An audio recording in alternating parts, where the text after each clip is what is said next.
How many slow days have you had where you changed lures for 3 hours and never once considered that the lure was not the problem? That is the trap. A slow day feels like a gear problem because gear is the easiest thing to change.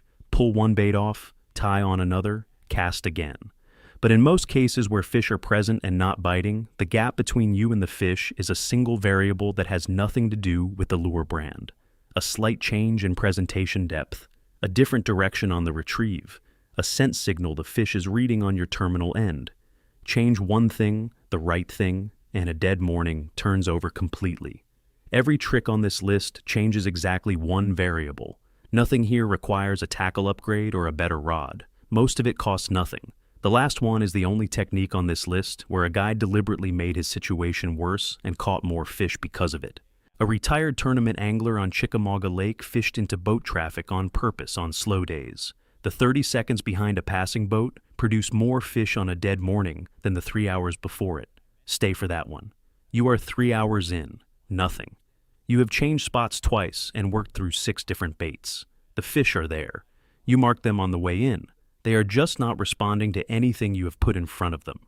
Drop an Alka-Seltzer tablet into a small piece of cheesecloth. Fold it over once and tie it directly to your hook bend with a short length of thread so it sits just below the bait. The tablet fizzes for 3 to 4 minutes after it hits the bottom, releasing a slow stream of CO2 bubbles and a carbonate plume that mimics the disturbance of a small creature digging in bottom sediment. Catfish and carp investigate that kind of bottom movement instinctively. Their lateral line, the pressure-sensing organ along the body, is tuned specifically to the low-frequency disturbance that small burrowing organisms produce. A dissolving tablet hits that window precisely. I ran this on Percy Priest Lake over 6 outings last summer, 3 with plain cut bait, 3 with the tablet rig. The tablet outings averaged 14 channel cat bites. The plain cut bait outings averaged 8. The variable was only the fizzing tablet. Same hook, same bait, same spots, same depth. The CO2 plume was the only change. The rigging matters. Tie the cheesecloth above the hook, not below it, so the tablet hangs between the sinker and the hook rather than sitting on the bottom where the plume disperses into the sediment before it travels anywhere useful. You want the bubbles rising through open water, not absorbed into the mud. One tablet lasts long enough for the fish to find it before it goes quiet. After that, pull up and replace. This works best in still or very slow current. In moving water above 1.5 feet per second, the carbonate plume disperses sideways before fish can track it to the source. Catfish and carp in river current require a different approach. In ponds, lakes, and slow river bends, this produces more initial bites than anything in the $12 attractant section at the bait shop. Most guys, when nothing is biting, go bigger, larger bait, heavier jig, more profile in the water. The counterintuitive move is down.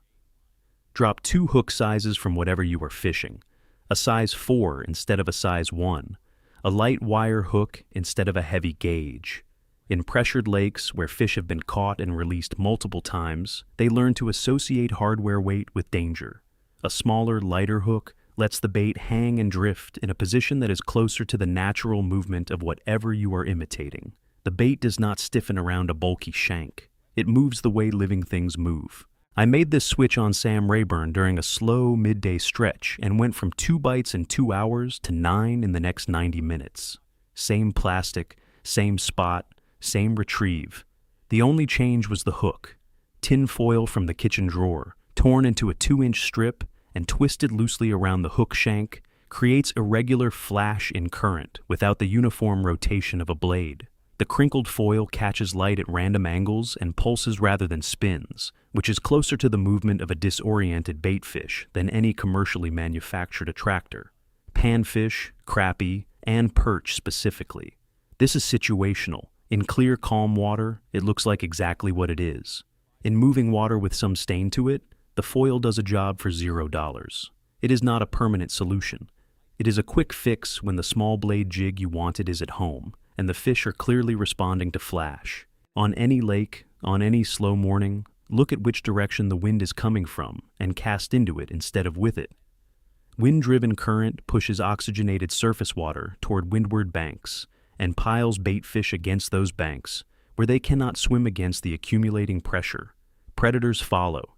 The windward bank in any lake system on any given day holds more active fish than the calm side, and most fishermen are on the calm side because it is more comfortable to cast with the wind behind you. Turn the boat around, cast into the wind. The discomfort is the point. The fish are not on the comfortable side. This is especially true in summer when dissolved oxygen levels stratify. Wind mixes the surface layer and distributes oxygen. Windward banks get that mixing first and most intensely. Bass, walleye, and crappie stage on the freshly oxygenated side within 20 to 30 minutes of wind picking up. A calm morning that turns breezy by 9 a.m. is telling you to reposition. Most fishermen do not move. Move. When the wind brings fish to a new bank, the fish near the surface tend to move first. The rod tip twitch costs nothing and takes about 20 seconds to try. Submerge the tip 3 inches into the water and twitch it back and forth at about 2 twitches per second for 5 to 8 seconds. The rod tip moving through the surface layer creates a pressure disturbance that radiates outward like a small fish struggling in the film. Bass and smallmouth that have gone quiet in clear, shallow water respond to surface disruption the same way they respond to a popper because it is the same signal. The difference is there is no lure to refuse. The disturbance brings them up. Then you cast immediately into the spot where they surfaced. This works in the 45 minutes around sunrise, and again in the last hour before dark when fish are actively patrolling the surface. At midday in full sun, it produces almost nothing. Most fishermen read water with electronics. The birds are free and more accurate for locating active feeding. A great blue heron standing still at a specific bank section is marking water that is shallow enough and calm enough for small bait fish to hold close to shore. That section is worth a cast. A heron that has been working the same 30-foot section for more than 10 minutes means the bait fish population there is dense enough to make the hunt worth staying.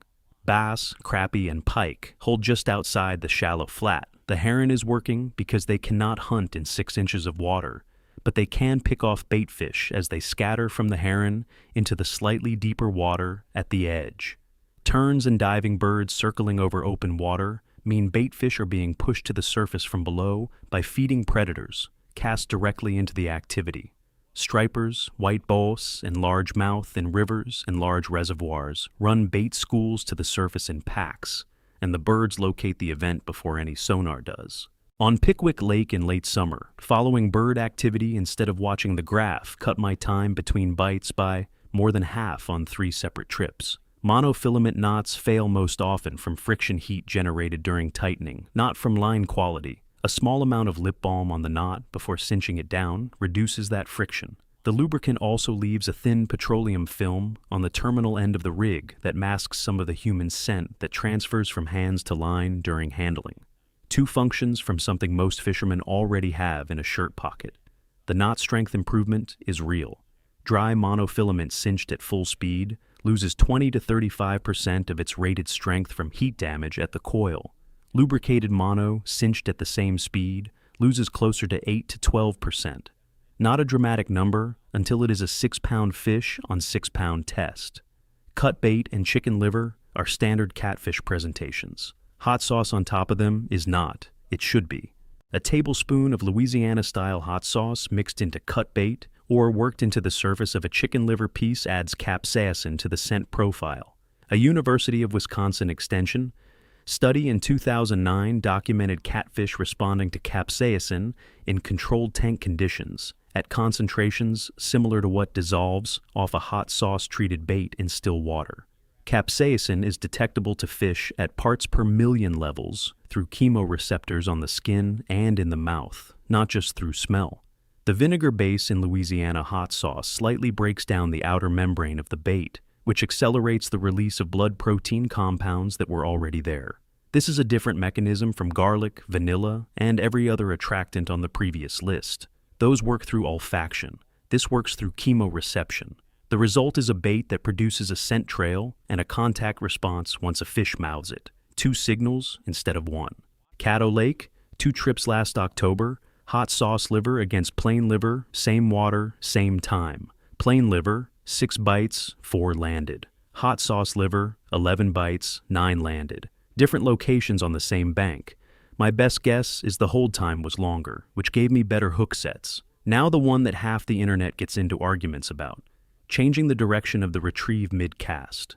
A base follows a lure for 15 feet and refuses it. Most fishermen bring the lure back to the boat and cast again. Try this instead. Stop the retrieve. Let the lure fall or suspend.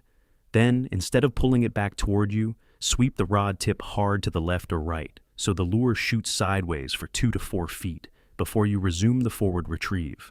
The lateral movement looks like prey making an evasive break, which is the behavior that triggers a committed strike in a predator that has been tracking but not committing. The debate is whether this works or whether anglers are imagining results from a technique they already believe in. I tested it at Clearwater Lake in Missouri, over 12 outings with a partner. Same spots, same bait, standard retrieve versus direction change. His follow-to-strike conversion rate was 22%. Mine was 41%. Not a scientific study, but 24 hours of fishing the same water under the same conditions is enough for me to keep doing it. The technique requires you to actually see or feel the follow, which means it is most useful in clear water where you can watch the lure. In stained water, you are guessing when to execute the sweep, and you will usually be off. Clear water, pressured bass, visible follows. This is the one change that converts reluctant fish more consistently than any lure swap I have tried. Dog food is catfish chum. This is not a metaphor. A punctured can of wet dog food dropped into a slow current river bend or still water channel creates a scent dispersal that runs 20 to 30 minutes and concentrates channel cats and carp in the area before your bait hits the water. Wet dog food contains rendered animal fats, grain fillers, and meat byproducts with a chemical profile similar to commercial catfish attractant chum. The difference is price. Commercial catfish chum runs $8 to $12 a bag. Dog food at the dollar store runs $1.19 a can. Puncture the can 6 to 8 times with a knife before dropping it. More holes mean faster dispersal and a shorter window. Fewer holes give you a slow leak over 30 minutes. In a slow current that works the chum downstream to where you are fishing, 4 holes in the upstream side and 2 on the bottom is the right balance. Casting at structure is the least efficient way to fish structure. Cast parallel to a dock, a fallen log, a weed edge, or a riprap bank instead of perpendicular to it. A perpendicular cast puts the lure in the strike zone for 2 to 3 seconds of the retrieve. A parallel cast, running the lure along the entire length of the structure, keeps it in the strike zone for the whole retrieve. The fish gets a longer look. The presentation covers the zone. Fish are actually holding in rather than crossing it briefly. A dock that produces 1 bite casting at it will produce 4 or 5 casting along it. Move the boat to a position where you can lay a cast parallel to the face. Then do not move until you have worked the full length. If you are finding something useful here, subscribe. We have more coming. Your hands are the first thing fish detect that tells them to avoid your bait. L-serine is a compound secreted naturally by human skin. It is detectable by bass, trout, and most game fish at extremely low concentrations and functions as an alarm signal, something that registers as not food and not safe. Sunscreen, insect repellent, gasoline, and fishing gel, scents all leave additional chemical signatures on top of the baseline L-serine signal. Baby oil is fragrance-free mineral oil. It does not attract fish to the bait. It forms a barrier that prevents the transfer of L-serine and chemical contaminants from your hands to the bait and the terminal tackle. Apply a small amount to both hands before handling any bait or rigging. One $2 bottle from any drugstore covers an entire season. Different mechanism from the sardine soak in the previous list. Because this is not adding a signal, it is eliminating the one that was working against you. It is 10 a.m. You had a productive first hour, and then the bite stopped. The fish did not leave. The zone they were in did. A $6 digital meat thermometer lowered at 5-foot intervals until you find a point where the temperature drops more than 4 degrees in a single 5-foot step, locates the thermocline. The thermocline is the boundary layer in a body of water where warm oxygenated surface water meets cold, oxygen-depleted water below. Fish do not live below it. Bass, crappie, walleye, and stripers hold at or just above that boundary because the thermocline is where temperature and oxygen are both in the right range. Below it, fish cannot breathe efficiently. On Chickamauga in summer, That boundary often sits between 18 and 25 feet. On shallow flatland reservoirs, it can be as shallow as 12. You cannot find it on a standard sonar graph without a temperature probe. You can find it with a meat thermometer in about 4 minutes. Lower it on a string with a sinker attached. Pause at every 5 feet. Pull it up and read immediately before the metal normalizes to air temperature. When you find the 4-degree drop, you have found your floor. Everything above it is where to fish. Your presentation should be running between 2 feet above and 10 feet above that floor, not on top, not below. Presentations below the thermocline in summer are fishing in dead water.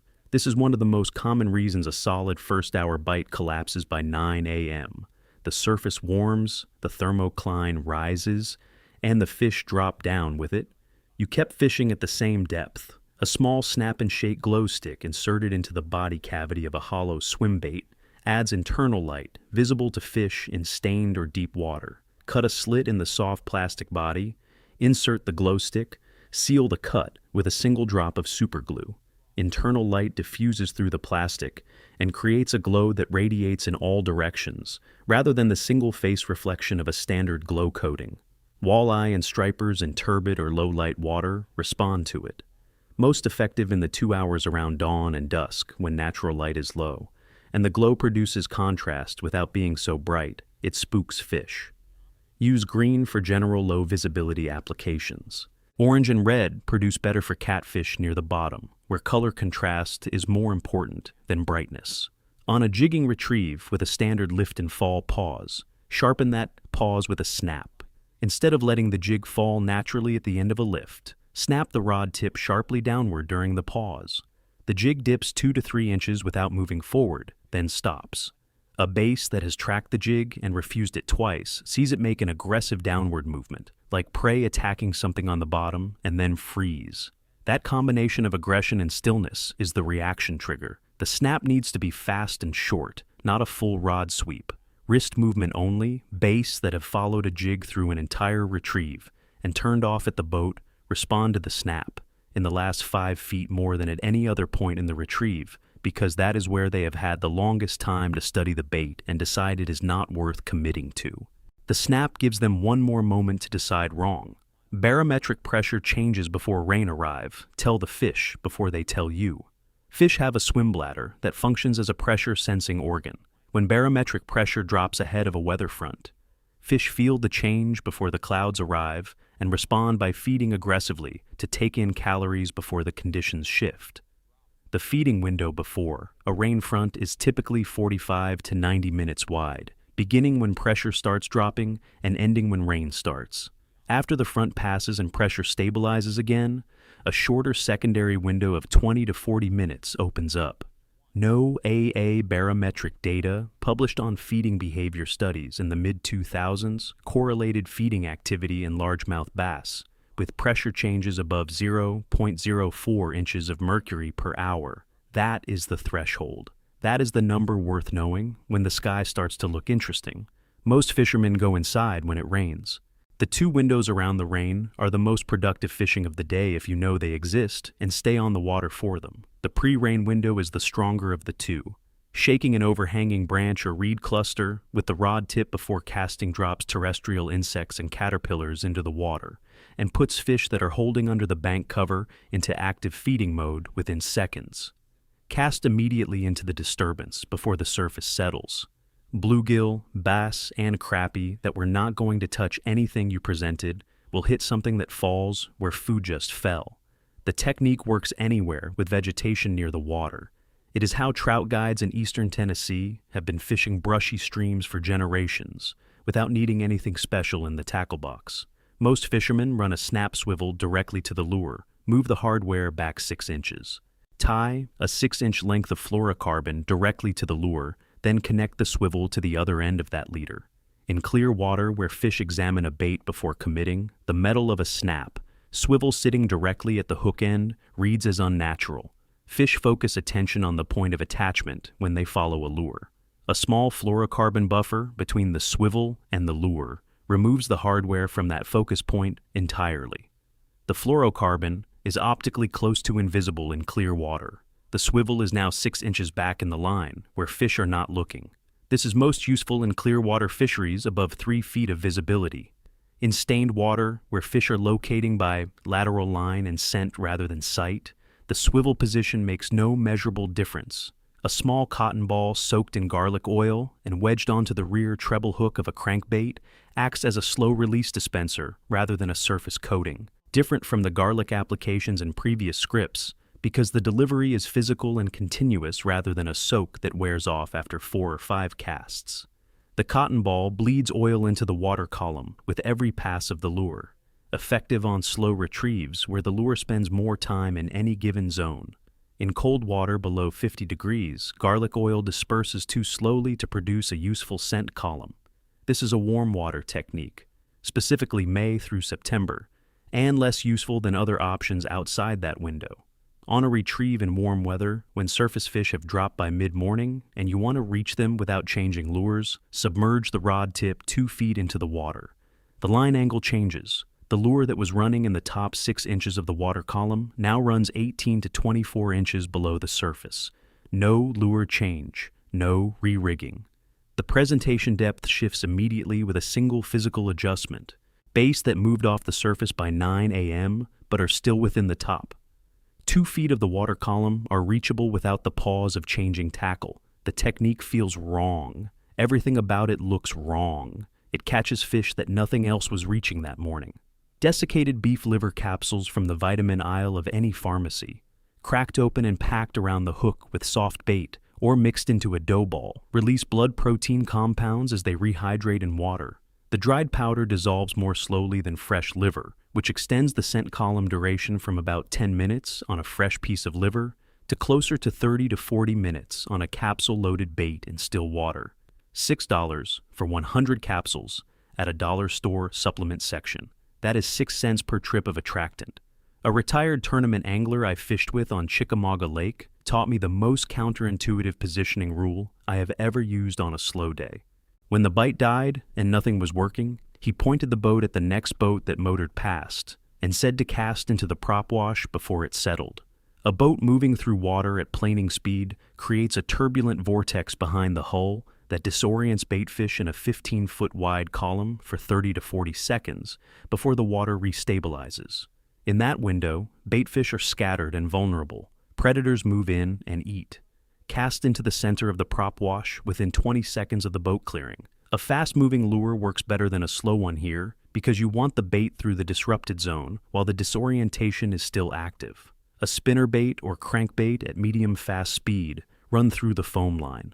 On a dead morning on Chickamauga last April, 3 casts into 3 separate prop wash events produced 2 largemouth and a striper in about 8 minutes of total fishing time. The rest of that morning, across 2 hours of conventional presentations, produced 4 bites total. The fish were there. The conditions were not right until a passing boat made them right for 30 seconds. That is the whole lesson of this list. A slow day is rarely about what is in your tackle box. It is about whether the one variable currently working against you is something you can identify and change. Most of the time, you can. Most of the time, it takes one adjustment and not a new lure.